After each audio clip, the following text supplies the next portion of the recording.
Well, good afternoon and welcome again to our Wednesday webinar. This is actually the last of our Wednesday webinars in this lockdown series. So thank you for joining us, whether you're watching this live or as a recording later on.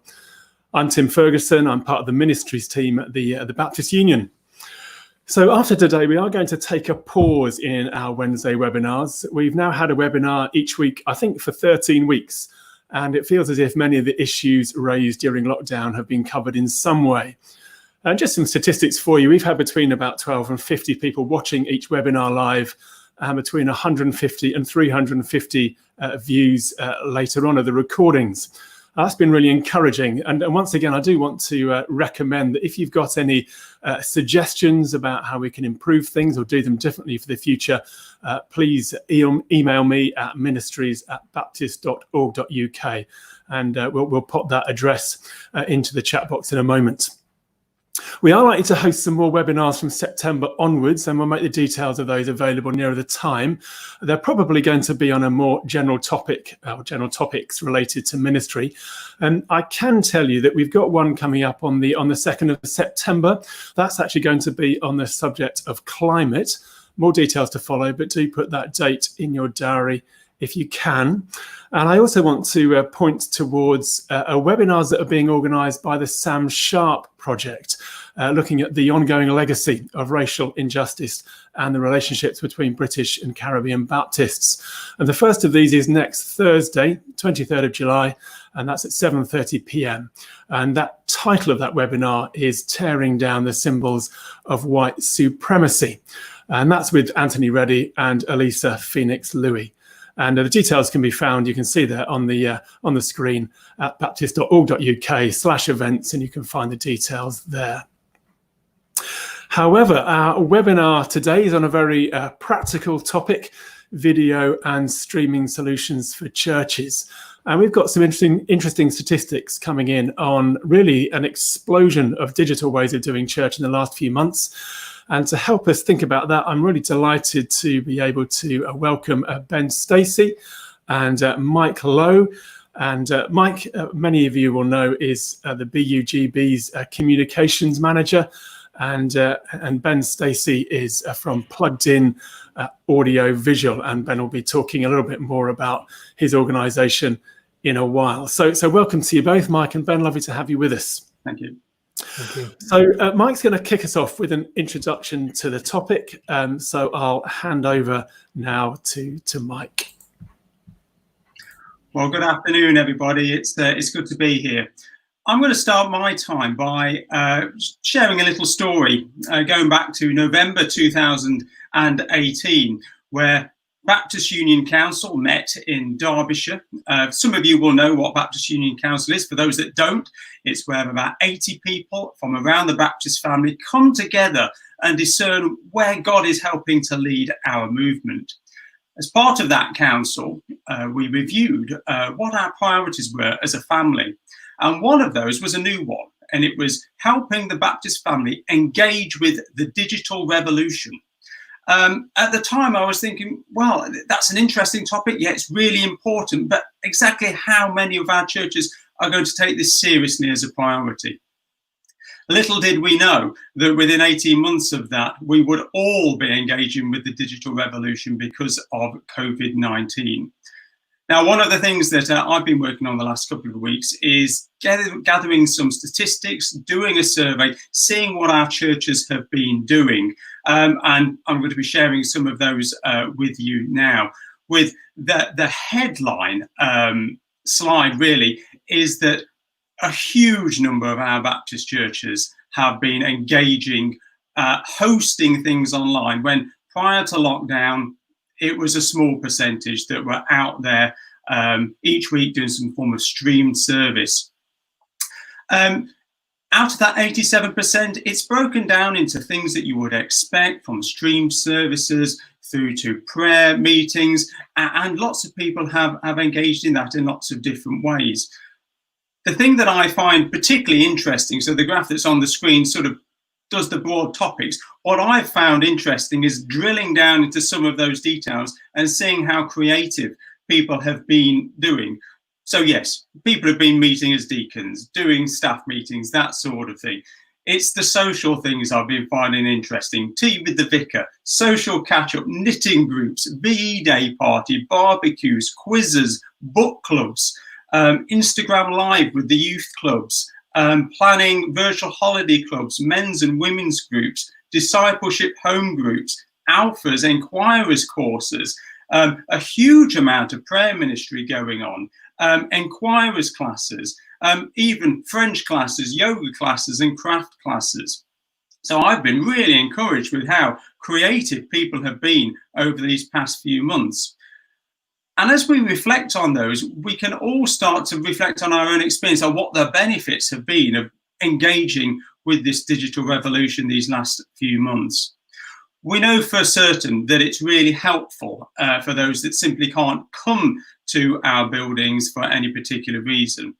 That may well be down to people in care homes, in hospitals, people that are working or on shifts. I'm certainly in touch with a Baptist church where the majority are either nurses in hospitals or in care homes. So they never had a Sunday morning service, but it does enable people to join in and feel part of the community. It is evangelistic. We know, having looked at just some of the headlines that have been shared around the country, how people have turned to prayer, how people have turned to watching online services, engaging with churches when normally they are just closed off. People do not come in. It has allowed people to explore. And as a minister's told me last week, they have had people in this time made a commitment to Christ and are now in a Zoom discipleship group, which is just amazing. It just wouldn't have happened without that happening. And then going forward, it is missional. We can, as that list I've just explained, people can be very creative with this going forward. And one little extra benefit is that you really can be in two places at one time. Last week, I helped our General Secretary Lynn Green record her sermon for a church in Stafford, but I know on Sunday morning she was doing something different. It doesn't mean that we're going to be overworked. It just means that as a church, you could decide, well, in fact, we're going to offer a stream service this week and we're going to be going out and doing something different. The opportunities there are really so mind-blowing, really, with that. However, I do know, as a former local minister myself, there are some buts with all of this. We do know that it has taken time. We do know that it is added to the pressure. And I know there will be a lot of ministers out there already feeling very overworked. And as somebody who was a minister in a small church, I know what it's like when you don't have any money, where the core membership is elderly and does not engage with technology. One story from myself personally is that when I was in local ministry with that setup, is one thing that we did was made sure that we had good community connections and that we had blessings that flowed both ways. We particularly offered opportunities to young people where they were looking for work experience and they were digital natives. So they helped us with our services. They helped us with our technological help group. They helped us with our film clubs. And what then happened is that we had the blessing of their knowledge. And then at the same time, when they were applying for jobs, I could offer them a reference. So there are ways of making this happen. We must get out of that old habit of thinking we must do everything ourselves. One particular document that I will mention and Ben will mention later on is one called Everybody Welcome Online. On the webpage for this webinar, there are all the links on there so you can follow those afterwards. But Everybody Welcome Online is a very helpful document that was initially reflected when it came out in May, looking at this digital landscape from a missional perspective. And then their follow-up document was really answering all the difficult questions you can ask, thinking about how can we maintain both things going forward. So I do commend those documents to you. I want to briefly touch on a couple of things which do cause difficulty and challenges within local churches. The first of those is safeguarding. Within our churches, we know that safeguarding is exceptionally important, and we do have to make sure that we get down to the detail as we're considering this as part of live streaming going forward. Again, on the webpage, I've expanded these points that are on the screen now, which were helpfully put together by one of our national safeguarding officers. If it's in a nutshell, it is consent is king, really, and it's working through, if you are filming something in the church and it is going out, have you got permissions from those taking part in whatever capacity? And what about those that are not directly taking part but may appear on screen? Can you ask them in a pastorally sensitive way so that they don't feel excluded or pushed off to the side? But this can be done when it is thought about in advance. And then the next one that I've had an awful lot of conversations about these last few months, as somebody who's not an expert by any means, but I've been trying to play catch up as well, and that's the whole theme of copyright. It is by default a really complicated area. My details will come up in a moment, but anybody out there who's got a particular copyright consideration or query, I prefer to have a telephone call or a Zoom to work through it. The little table that I've got on screen is just one of the basic things that I've had time and again in terms of music appearing on a stream and the licenses that you need. This particular example is for those for where you have your own music group playing music, or you have got explicit permission and licenses to play an already pre-recorded piece of work. And again, these things can be done. And what has happened, and we've again got these things on the links, there are many websites out there offering free-to-use pre-recorded material that is copyright-free that will work on Facebook and on YouTube, where, again, sadly, I've heard many instances where Facebook has muted a service or YouTube has taken down a service because of copyright issues. But again, these things can be overcome. And so what I sort of offer today is an ongoing conversation, and it is part of my role to help individual churches. So my email is there on the screen. Jot it down or put it in the box, and I will get in touch with you afterwards. It will be good to have a conversation. So that's my sort of opening reflection, really, on this sort of whole area of streaming. All of our churches do amazingly well with this digital revolution these past few months. And I know that for myself personally, and for many of you out there, just learning a little bit more about some of the quick wins we can do with making things look good and the hardware we need is where we need experts like Ben, who will help us now. Thanks so much, Mike, for that introduction, and just opening our minds also to the explosion of creativity going on in the churches at the moment digitally. Let's just bring Ben in as well. So Ben, you're going to, I know, just walk us through some of the practicalities, some of the technical aspects, some of the do's and don'ts. So we'll hand over to you now. Yeah, great. Thanks, Tim. So, yeah, I mean, perhaps just first of all, just to echo something of what Mike just said there, I too have been blown away by the creativity and stuff that's been going on in these last few months. It has been amazing to see what churches have been able to achieve. But we're going to just take a minute to look at kind of how is this going to pan out in the coming months and potentially years going forward from this point.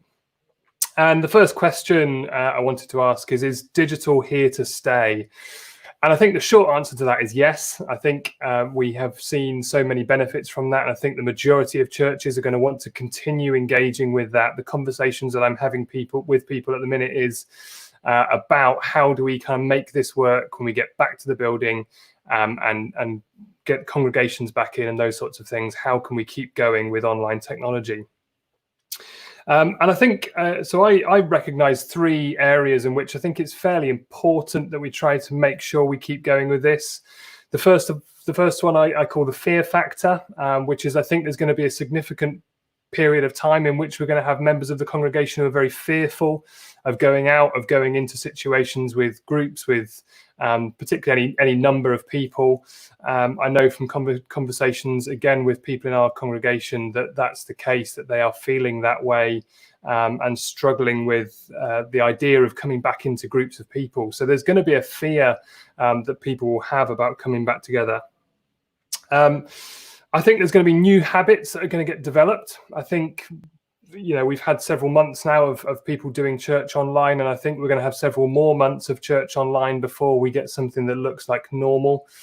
And so that kind of period of time that people are going to have had from doing church at home and doing church via Zoom and YouTube and Facebook and whatever else is going to mean that they're going to develop these new ways of doing church, and that's just going to become the new normal for some people. And they won't want to come back into the building. I know that's not going to be the case for everybody, but I think there will be some people in the congregation who will feel that way. And I think one of the biggest benefits that we've seen is the greater reach of people that we've been able to get in contact with. And you may be familiar with some of this, but again, Mike referred earlier on to the Everybody Welcome Online document. If you haven't read that, again, I'll just really encourage you to go and look at that, because it's a very helpful document. And there's 2 or 3, I think, possibly documents now that they've put together, and all of them have been very, very helpful. So go and have a look at those. But just to give some statistics from there, you may be familiar with the Tear Fund survey that they did, where they surveyed churches, and Tear Fund came back and said that they estimate that about 24% of adults have engaged with some form of online church during the lockdown period. I think pre-lockdown, I think it was about 5% of adults in the UK were engaging with church. So to go from 5% up to 24% has been a huge jump in the UK population now engaging with church online, which has been incredible. And it's been so amazing to see that. And the Everybody Welcome Online document actually breaks those statistics down a little bit further, so we can kind of get a bit more of an understanding of how that works. So actually they say that if churches have only used Zoom, obviously Zoom requires you to have an invitation, you have to have the login details and things to get onto a Zoom call. If churches have only used that, then their congregations on average have been down by about 17%. So they've actually seen a decrease in congregations if you're only on Zoom. But for churches that are using a more open platform, YouTube, Facebook, something like that, if they're using a single platform to put their services out, then church general congregation has been up by 51%. And if you're using multiple platforms to put your service out, then they're seeing congregations grow by up to 86% in some cases. So there's some big advantages of being able to reach out into other groups of people and to connect with other people. So I think online church is a thing that is here to stay. I think for most people now, it's going to be something that we're going to be engaging with. There will be some churches that it won't work for, but I think for a significant number of people, it's going to be what we're going to see as becoming part of church life. So when we're looking to put together online church and what that's going to look like and how we're going to do all of that, I always say we first of all start by asking why. And why is such an important question to ask when we start planning these things out, because it gives us our goals and what do we want to achieve, who do we want to connect with this. If I give some examples, it probably will help make more sense of this. So why do you want to do church online? Well, first answer might be to say, well, we want to connect with our congregations. We've got groups of congregation who certainly at the minute physically can't get back to the buildings and can't meet together. Perhaps we've got people who are unwell, people who are elderly, people who have mobility problems.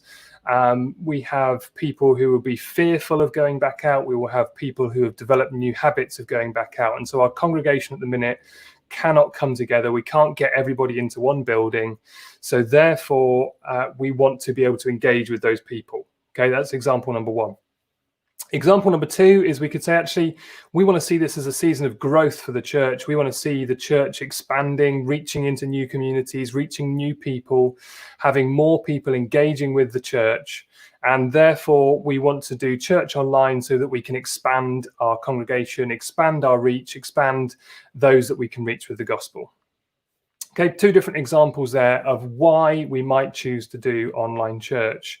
However, the way in which we do those, once we've kind of isolated what it is we want to do, the why, we can then start to work out the how, and how are we going to put these things into place. So if we're only wanting to reach our existing congregations, we can say, well, we know their names, we've got a membership list or something, we know who they all are, we've got their phone numbers, we've got their email addresses. Let's set up a Zoom call, send out an email invitation and say, come and join us on Sunday morning. Easy peasy. And that can work great for that kind of group of people. If we want to just keep in touch with those who we already know, we can do that quite easily with something like Zoom. However, if we're looking to expand out and go beyond that, then the how in that case probably says we can't use Zoom because we need to give them an invitation. And if we don't yet know who they are, how can we sort of send them those details? How can we send them that information? So if we know the why we want to do it, we can then work out the how. And so maybe if we want to go out beyond our regular congregation, we want to look at a platform that's more open. Facebook and YouTube would be the obvious examples, but there are others as well. And so we start by asking that why question, and we can then work out, well, how do we do that? What technology do we need? What platforms can we use? And how do we make all that work? So then we need to look at the technology that we're going to use, and we can look at the specific bits of technology that we might choose to use. And there are three here that we're going to look at in particular when we're talking about online video services, which are sound, lighting, and video.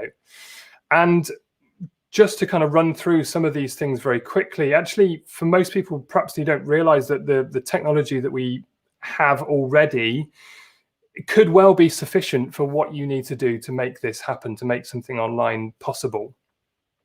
So for many people, when it comes to sound, we probably already have a PA system. We probably already have some kind of microphones.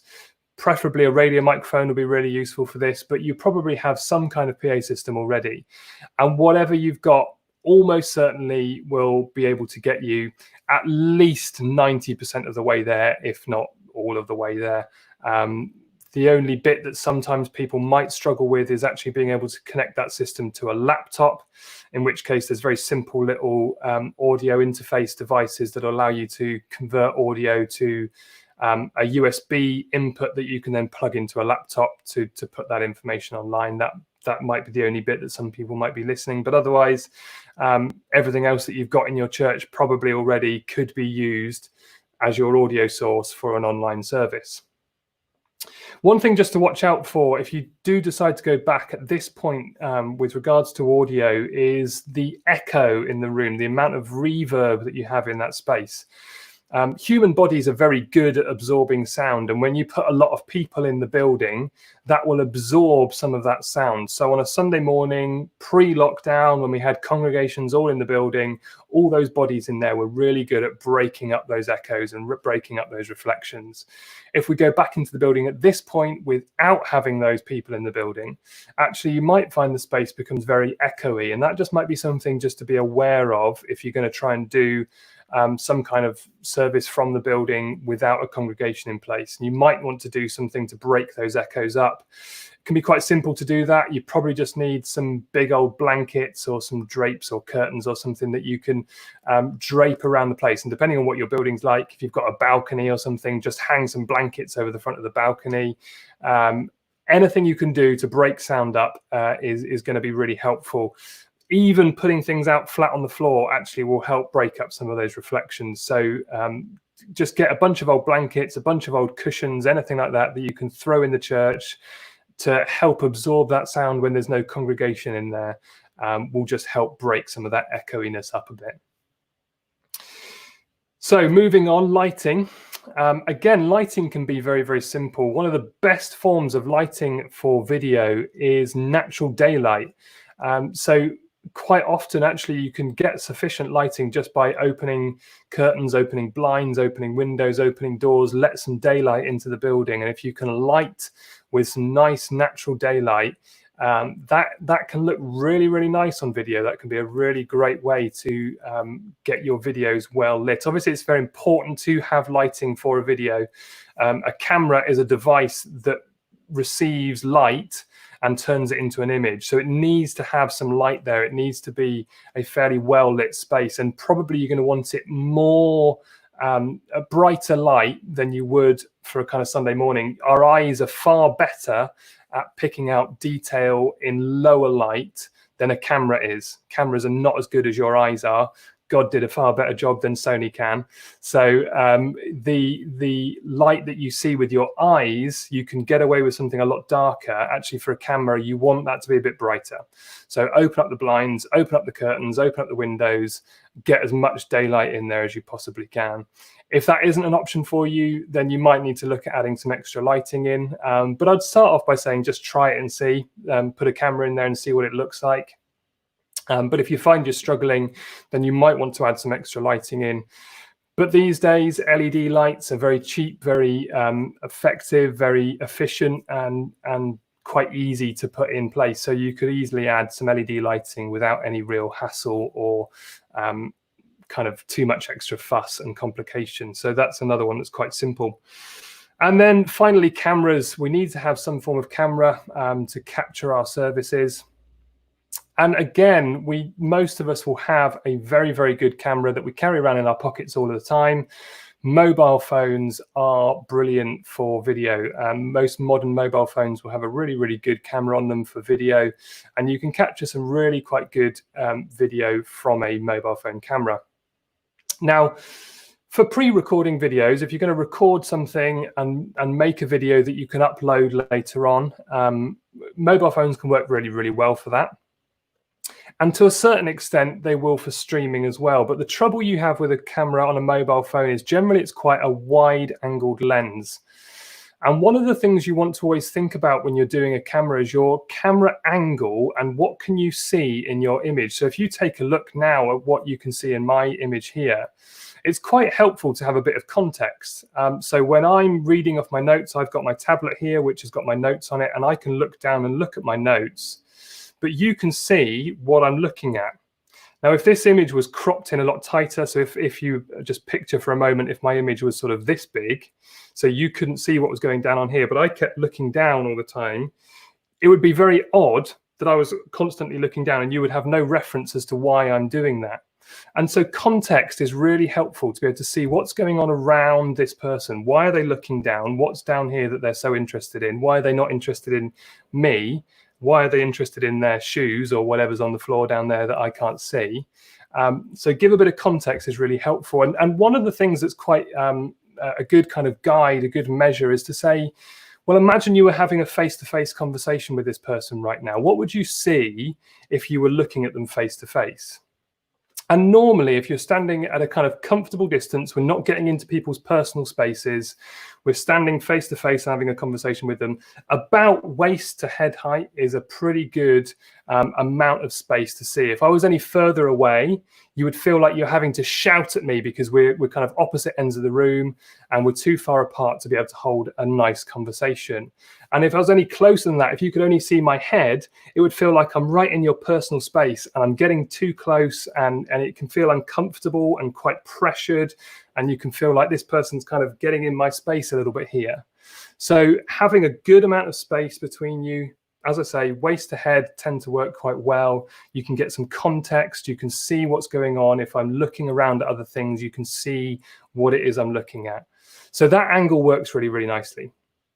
Now, on a mobile phone, in order to achieve that amount of space, you need to have the camera relatively close to you. Now, if you're the only person in that space, it doesn't matter. You can stand it on a stack of books or something and have it fairly close to you, and that will work absolutely fine. However, when we get to a point of having a congregation back in the building and we're doing a service, actually it could be very distracting, very off-putting to have a stand on the platform, on the edge of the platform in front of the preacher, pointing at the preacher while there's a congregation in the room.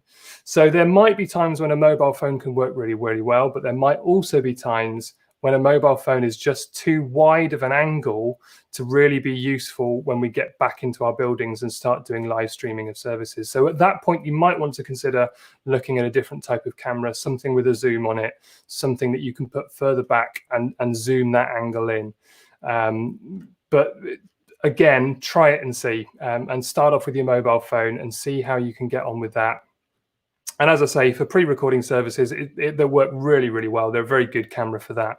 So you could certainly get the ball rolling just by using your mobile phone, some daylight, and probably any kind of microphone that you might already have in the building. That's going to be more than enough just to get the ball off the ground and get yourself moving in the right direction. Now, one final thing that I'd also wanted to share is a specific piece of equipment that I have. It's very difficult to talk about specifics for different churches because every situation is going to be different. And really, I would normally treat every individual on its own basis, on its own merit, depending on what you already have and what you're trying to do. And I think in a little while, my email address will appear on the screen there. And if you have any of those questions, if you want to talk about specifics for your situation, for your building, then please get in touch. I would love to have that conversation with you. But if I can just draw your attention to one piece of equipment, there's one that's really, really useful that works really, really well for 99% of cases. There's a really brilliant product. It was actually brought onto the market just before lockdown, and I think they had no idea how helpful this was going to be for everybody. It's constantly out of stock because everybody wants one of these because it is just the ideal product for everybody at the minute. So what I've actually got is I'm running my camera today through this device. And so if I just head over here, I can switch over and I can show it to you. So over here, if I push this button here, you can now see this device, and it's called the Blackmagic Atom Mini. This one here is the Atom Mini, and there is another version which is called the Atom Mini Pro, and it does a number of things. So another thing I can also do is I can push this button here, and I will appear back on the screen again, so you can see me as well. And what this box does is it gives us 4 inputs along the bottom here.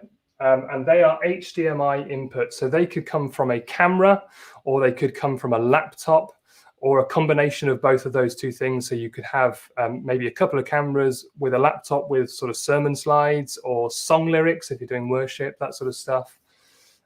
All into this. And then with just the push of a button, you can switch between those different sources. And as I've just demonstrated, you can have more than one of those things on the screen at the same time. So you could have a camera with your preacher on, with the sermon slides all on there at the same time. So you can see all of that. And then on the back here, we have a USB cable which comes out, which plugs into our laptop. And that can give you a USB feed into your laptop, which can then be used for putting onto Facebook or YouTube or anything else. Just connect it into your laptop and live stream, or go through some sort of service management software, OBS or one of those that can do your live stream for you. But there is another version of this. So this one, as I say, is called the Atom Mini. There is one called the Atom Mini Pro. And the Atom Mini Pro actually gives you some additional controls in this space here, which are to be able to record directly off this device and actually to stream directly off this device. So you don't even need to go through an additional computer to do that. So all the buttons, all the controls are just on there. It's a simple push button to start streaming, push button to stop streaming. Everything built into this device. No need for any extra computers or anything like that. So it's really, really simple, really easy to use, and a really helpful product for so many churches right now. So I'm going to switch back over again onto this camera so you can see me. So as I say, if there was one recommendation that I could make for churches right now, it would be to have a look at this product. And I think there's a link to it that's going to go into the chat. So you can go and follow that link and you will find all the details out about that. Again, if you want to get in touch with me, then send me an email or head over to my website and you'll be able to get in touch with me there. There's come on the screen, ask-us at pluggedin-av.co.uk. Send me an email to that email address and I would love to talk that through with you if that's something that's of interest to you. As I say, beyond this device, really any other recommendations need to be on a kind of one-to-one basis. But again, get in touch, send me an email, and I would love to talk that through with you there. So I think that's about all I had to talk about now, but I think we're going to hand over for some questions. Ben, thank you so much. A real level of detail there, lots of tips and hints, so lots to take away. We've been putting some links on the chat box. People hopefully have seen those, and I think all those are again also available on our webinars page. So a number of ways of just following up some of the input that we've just had from Mike and from Ben. So I do want to encourage people to put some questions in. If you've got queries, if they're incredibly detailed, I'm not sure this is a place to resolve your particular church's issues. You might want to contact Ben or Mike directly. But if there are general questions, please do put those in. While maybe we get a question, I do just want to put this table back up on the screen. It was a little bit small the first time we put it up, and somebody said that it was a very useful table. So you might just want to have a look at that copyright table. I'll leave it there just for a moment so that on the recording later, it's also visible. So I wonder, well, as we wait for a question or two to come in, I'd love to ask a question, perhaps of Ben first of all. I mean, are we going to have a mixed economy, do you think, for a while between recorded and sort of live streaming going on? So recording to attract as many people as possible, and maybe live streaming to, or rather something more like Zoom where you can actually connect with people, so you have some fellowship as well? Yeah, good question. I think so. There's a number of different platforms that we can use, and they all have their pros and their cons. You know, there's a benefits and disadvantages to all of them. And I think what we'll see is that churches will need to learn to engage with a lot of the different platforms. So I think things like Zoom is great where you already know the people, if you know who you're going to be talking to. So if it's a small congregation that you can kind of get in touch with easily and you can bring them all in, absolutely fine, do that. That Zoom will work really, really well. Likewise for things like home groups, cell groups, any kind of smaller meetings, even team meetings, elders meetings, deacons meetings, planning meetings, anything like that, where you can kind of have you know who's going to be involved and you can email out an invitation. Zoom is a great platform that will work really, really well for that. Sorry, go on. Go on, carry on. I was going to say, if you want to go beyond the kind of the people that you know, if you want to look to invite new people, then you're going to need to engage with other platforms that will allow you to do that. So YouTube and Facebook are the kind of big two kind of main platforms that most people are going to look to for inviting people that you're not yet connected to onto those platforms. There is another really good one that, again, I'll just draw people's attention to. So I think, Mike, earlier on, you said about some of the issues that people have had with YouTube and Facebook in terms of either audio being muted or services being taken off completely. And that's absolutely right. There are some issues with copyright on that. But there's a platform called the Church Online platform, I'm pretty sure it's called, which is provided by Life Church, who maybe some people might be familiar with. They're a big American church. They actually produce the YouVersion Bible app, which, again, I know a lot of people might be using that. But as a church, they've actually invested a lot into some technology to be able to make a lot of things available free of charge for churches to use. And one of them is an online church platform that is just dedicated for church use. And so you can go and you set up an account, it's free to use, and you can host your online church services on there. And because they are specifically designed for churches, for church use, they're much more kind of amenable when it comes to copyright, and they're much more kind of open to the idea that churches are going to be singing songs that have been written by other people and all this kind of stuff. So as long as you've got your licenses in place, then they're not just going to take your service offline just because you're singing one of Matt Redman's songs or something. They're kind of much more flexible on that side of things. So there are a number of platforms that churches will probably want to get into and make sure they're aware of and know the pros and cons of, and when's one going to work better than another one, and choose the relevant platform for that need. Okay, great. Well, we've got a number of questions coming in now. We'll just go through them, hopefully in order. Forgive me if I miss you out. I'll try and cover them all. But one question is, I know you can't be too specific, but can you recommend a general spec for a camera? So if you're going beyond the mobile phone, where would you go beyond that technology? So there's a few things that I'd look for. As I say, Zoom is going to be really, really important. I think it's quite helpful to be able to have a camera that you can move further back, further away, so it's not kind of too obvious, too in your face. So something with a reasonable zoom on it. Personally, I prefer to have something with a power supply rather than relying on a battery. So something that you can actually plug into the mains again, so you're not dependent on the battery lasting for the length of the service or suddenly cutting out halfway through. So something that you can plug in is really, really helpful. It needs to have an HDMI out, or at least if you're going to go through a box like the one I've demonstrated, it needs to have an HDMI out so you can plug into a box like that. And it needs to have the ability to be able to have what you call a clean HDMI out, which means you don't get all the little bits on the top saying how long the battery life is and is it recording or not and how full your SD card is and any of that kind of stuff. You want to be able to clear all of that off the image, so you just have a clean picture with nothing on it out on your HDMI out. So in terms of general specs, I would look at, make sure it's got all of those things on there. Beyond that, you're then kind of looking at various budgets and things. Again, if you want more help on that, then get in touch. I'd love to help you with that. But general specs, I would look at those things. And being completely ignorant myself, so a decent DSLR would have some of this sort of facility. So that's the type of tech you're talking about. Yes, absolutely. Yeah, good DSLR. So the camera actually that I was showing over here was a DSLR camera to show you that device. So DSLRs can work absolutely fine.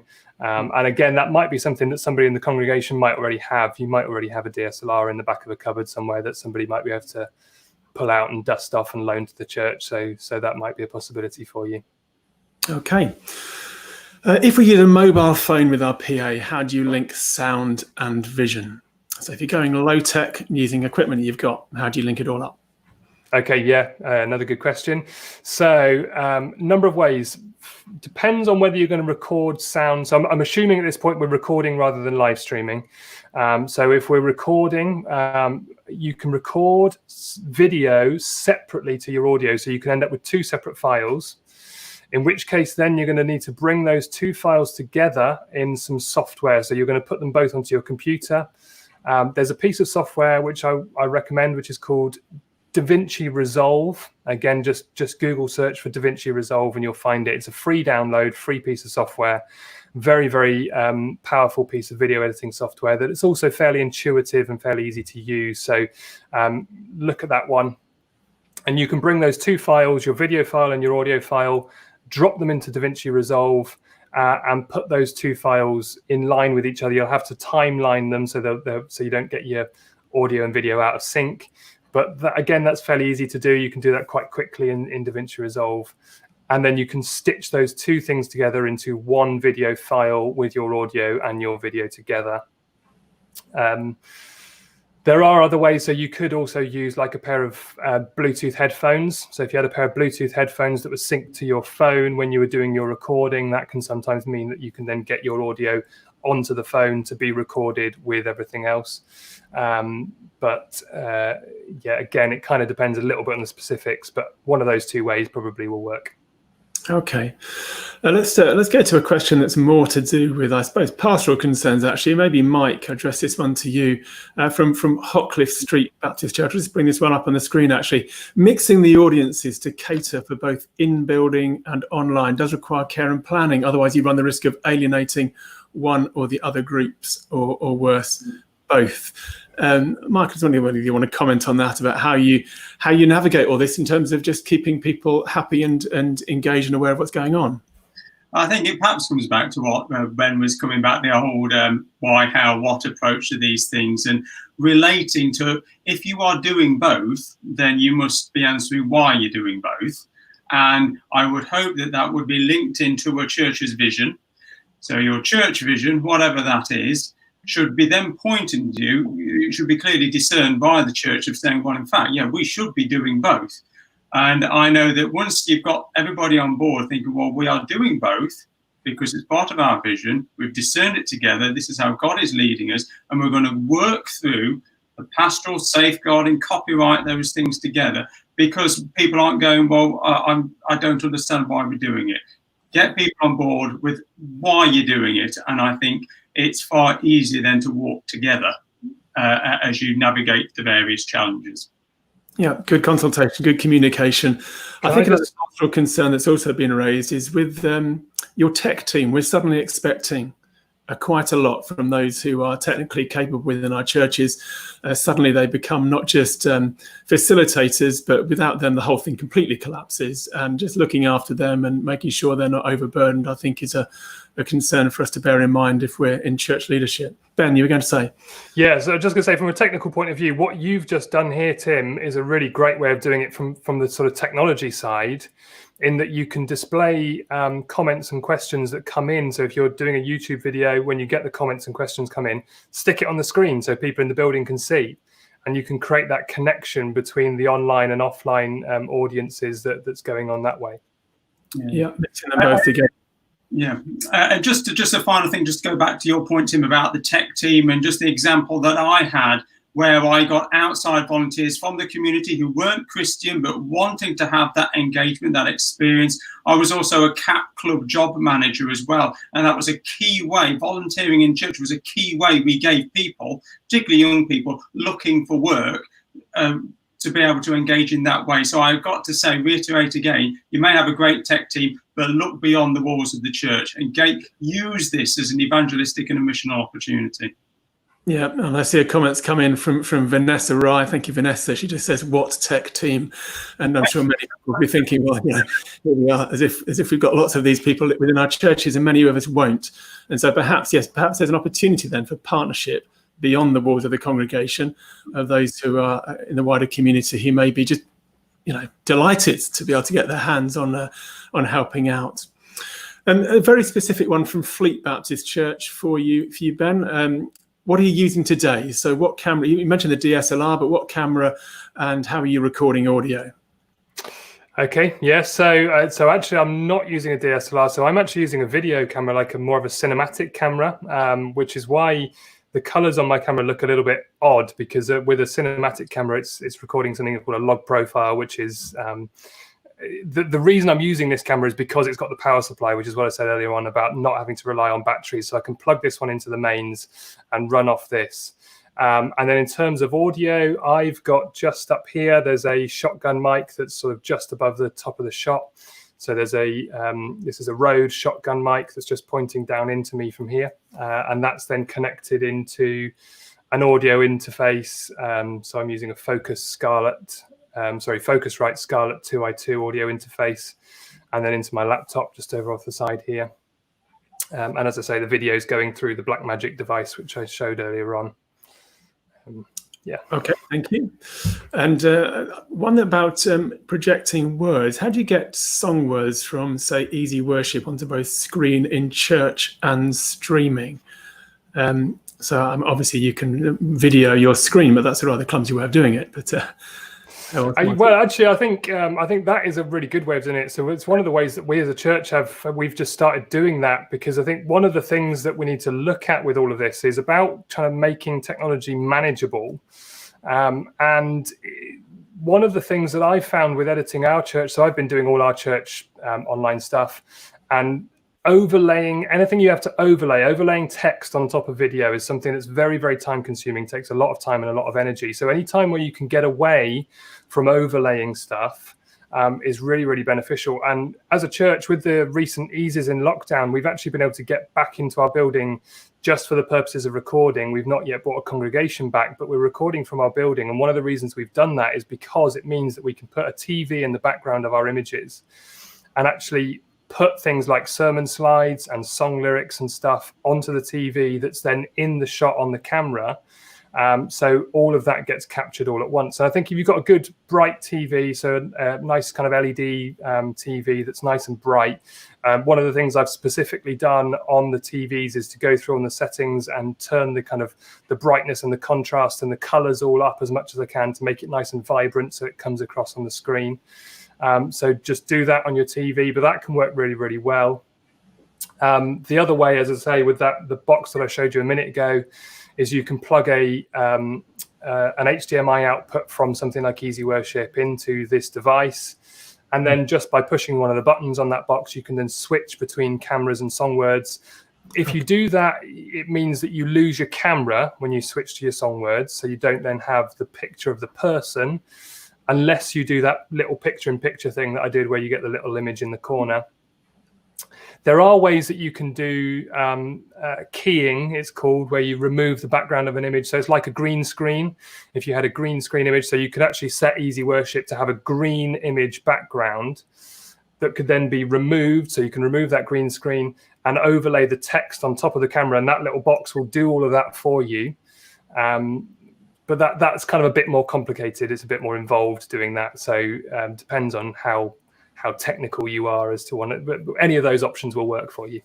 Okay, thank you. Another question about connectedness. Now, I think the answer to this, I'm afraid, is no. We use Zoom to get people's faces and sense of connectedness. Is there any way with live streaming on YouTube or Facebook you can see people and not just chat? Thank you, Peter, for that question, but I don't know that you can. Is that correct? You can put Zoom out to YouTube, but again, it comes back to some of the obviously getting people's permissions to be able to do that. But yes, you can certainly go from Zoom to YouTube. Ben, I don't know whether you've done any of that, because that's not something I've had experience of yet. Yeah, I've never actually done it, but I know it can be done. I think there's just some settings in Zoom that will allow you to do that. There are a number of ways that it can be done. When you do a live stream to YouTube, you have a key. There's a long kind of password number that's generated by YouTube, and you need to go into YouTube, into the settings to get that key number, and then you can copy and paste that into Zoom, and Zoom will then automatically stream over to YouTube for you. And then, yeah, your Zoom conversation effectively becomes live on YouTube. However, for people who are viewing YouTube but are not on Zoom, so if somebody goes to YouTube to type a comment in, but they're not in the Zoom conversation, then they still won't appear back into the Zoom conversation that way. So it kind of will half work, but not kind of fully for you. So, yeah. Okay. Yeah, it's worth noting that, yes, YouTube always delays by about 10 seconds as well. So we're speaking now, but we did it 10 seconds ago. Yeah. So it's possible to do, but the particular issues around consent would be worth considering as well for that. Okay, so moving away perhaps from the live streaming, here's a question from Steve. Thank you very much, Steve. Can you say anything about sharing service content with shut-ins via DVD, both using self-created music or music sourced from YouTube? So there may be issues there about copyright if you're recording onto a DVD, but also, again, the technology for doing that. Mike, I don't know if you want to sort of start on that.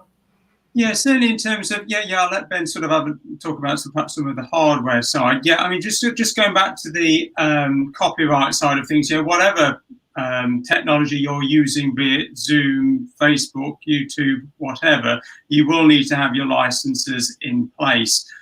Where people have had problems is when they have used what they thought was usable content, and then it's appeared and that YouTube or Facebook have taken it down.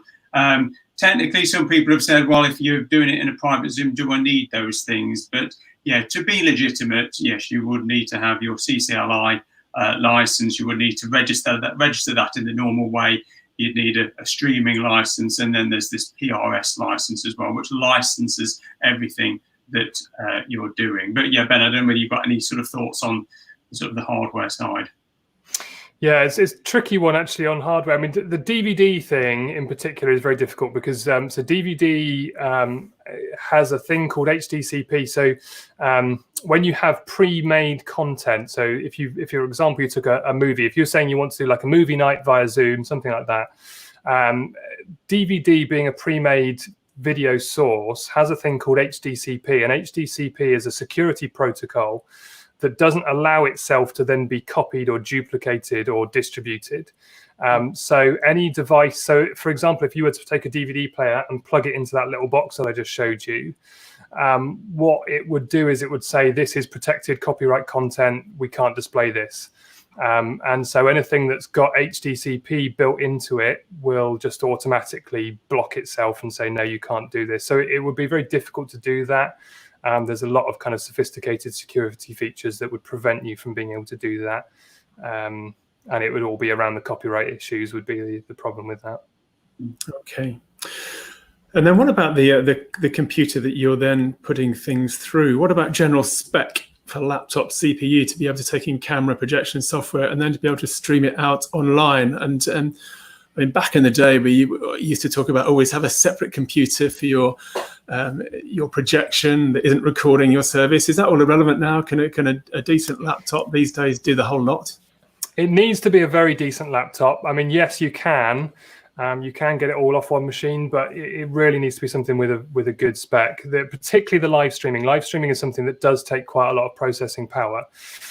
Again, it would be something that I'd say to look at this little box. If you go for the Pro version, where you can do the streaming directly off this box, so it's not needing to go through another computer, that is one of the massive advantages of this piece of kit, is that you can then, this can handle all your streaming for you, so your laptop doesn't have to.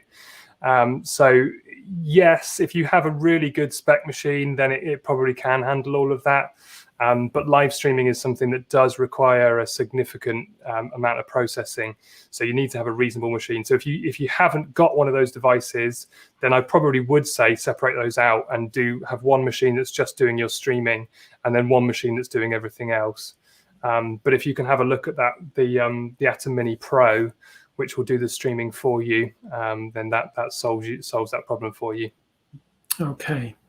Now, a question here, I'm afraid to say, is beyond me. So I'm not quite sure, and I'm not technical enough to know what it's asking. We have Cats or Cat 5, I'm not quite sure, around the building, and a couple of IP cameras. Any easy ways to bring IP cameras into Zoom? I'm hoping that you understand the question, because I'm afraid I don't. Yeah, okay. So Cat 5 cable is a computer network cable. So you've got a couple of IP cameras, which are internet protocol cameras, connected up with a computer network type cable. So you've got some networked cameras on there. Now, unfortunately, it depends on the specific cameras that you're using and exactly what they're connected to and what they're doing as to whether there's an easy way to bring those in. In some cases, yes, they can be brought in, but it does depend on the specifics. So again, might be a one-to-one conversation on that one, and we can work out the details on that. Okay, thank you. So again, just a reminder that Ben's contact details are in the chat box, and so you can get to him that way. I believe, I'm just having a quick flick through here, that we've covered the most of the questions that have been asked. So maybe it's a good point. We're approaching the hour anyway. A good point to pause it there. So thank you very much for all those who've put questions and comments in. I appreciate that very much. Oh yeah, one just coming from Bob Armand, worth saying that Atom Mini Pro isn't easy to find in stock at present. A little advert, you can get them from Thomanns, the German supplier. So there you go. I'm sure other suppliers are also available. So Ben and Mike, thank you very much. I fear that we may have only scratched the surface for those who are trying to set things up, but given them some connections to follow to ask further questions. But thanks so much for your input today. I really value that. You're very welcome. So folks, that's pretty much the end of our webinar today. We're going to just remind you that this is the last webinar in this series, so there isn't a Wednesday webinar coming up next week. Our next webinar will be on Wednesday, the 2nd of September. That's going to be away from the issue of lockdown. We're going to be looking at issues of climate, and there may well be some other webinars that will be following on from that on general topics. We'll post on the website and on social media, so you'll have hopefully plenty of warning about that. Again, if I can just encourage you one final time, do send me some feedback if you can about the webinars, about how we might do it differently or what topics you'd like to see covered. And I'll take on board Ben's comments about how I should be presenting myself to the video camera. I'll think about that for next time as well. Yeah, do send some feedback in. That would be really useful. So from me, just to say thank you very much, and God bless you in your ongoing ministry, and goodbye for now.